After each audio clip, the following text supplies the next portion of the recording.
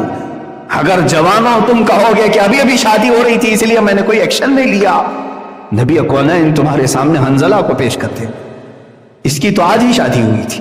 عبداللہ اسود وہ صحابی ہیں جن کو حضرت عثمان غنی نے شادی کے لیے پیسے دیے تھے، جا سامان خرید کر کے لا آج تیری شادی، لیکن شام کو اعلان ہوا کہ نبی کی ذات پر حملہ ہو رہا ہے، یہ مجاہد صحابی شادی کا سامان لینے کی بجائے تلواریں خریدنے چلا گیا، گھوڑا خرید لایا، تلوار لے آیا، کہا شادی کر کے اس جی کر کے کیا فائدہ اگر میری نبی کی عزت باقی نہیں رہی۔ میرے عزیزوں پھر میں یہی کہتا ہوں، بمصطفیٰ برساں خیش کے دی ہماؤس، اپنے آپ کو نبی کی ذات تک پہنچا دو، دین یہی ہے۔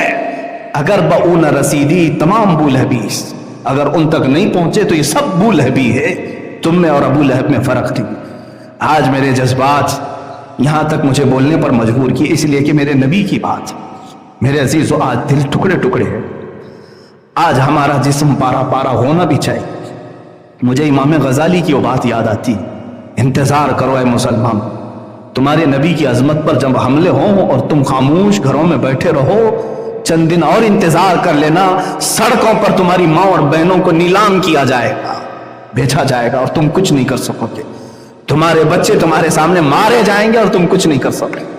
آج کفار و مشرکین وہ سب پلان کر رہے ہیں اور تم سب مارے جاؤ گے، اس میں بھی شامل ہو سکتا، اس لیے اٹھو وہ گھر نہ حشر نہ ہوگا پھر کبھی، دوڑو کہ زمانہ چال اپنی چل گیا۔